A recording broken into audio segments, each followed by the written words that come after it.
Today I'm going to do a VO2 max test on the treadmill. This is my first time doing a VO2 max test on the treadmill.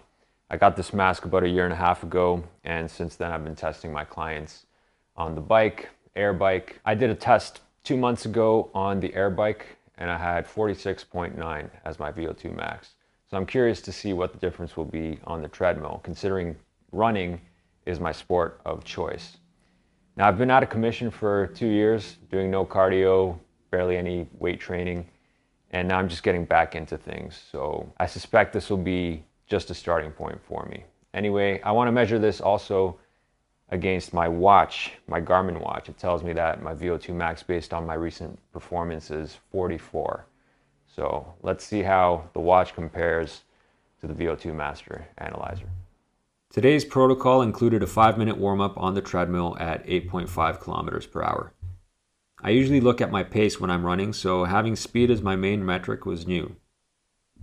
At 8.5 kilometers per hour, that equates to 7 minutes and 4 second pace per kilometer.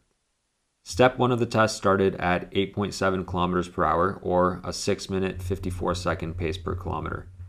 Each step after that was an increase in 1 kilometer per hour in speed. Each step lasted 1 minute. I got up to 9 steps before I tapped out, and that was a 3 minute 36 second pace per kilometer, or 16.7 kilometers per hour.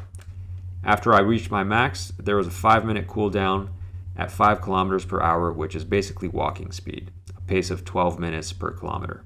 My VO2 max today was 58.7, which is higher than I expected, considering I've been on a hiatus for a couple years and just lately started getting back into training.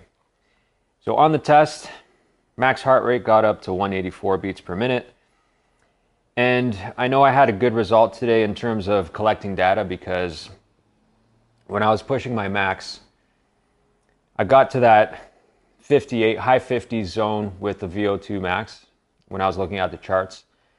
And I was able to push for another 30 seconds to a minute, keeping that heart rate steady high, but my VO2 max was plateaued and actually starting to decline even though I was still pushing.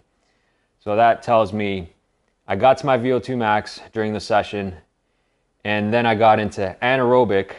My VO2, my oxygen consumption was starting to dip, but I was still pushing in anaerobic. So that tells me at least we got a hard enough push to really max out my VO2, my oxygen consumption in that session. So that was great. In terms of how that compares to the VO2 max measured by my watch recently, it measured 44 for my VO2 max. To be fair, I haven't been pushing hard in my running sessions recently, at least. So the Garmin watch only has that data to work with. If I were to give it 10K runs pushing at threshold, then it would probably have better data to calculate a more accurate VO2 max for me.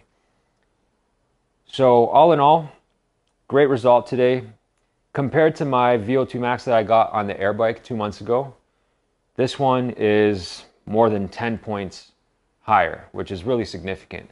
I haven't been training that much more than I was prior to that air bike. But what that tells me is I'm much better suited for running. That's what I've been training for much longer.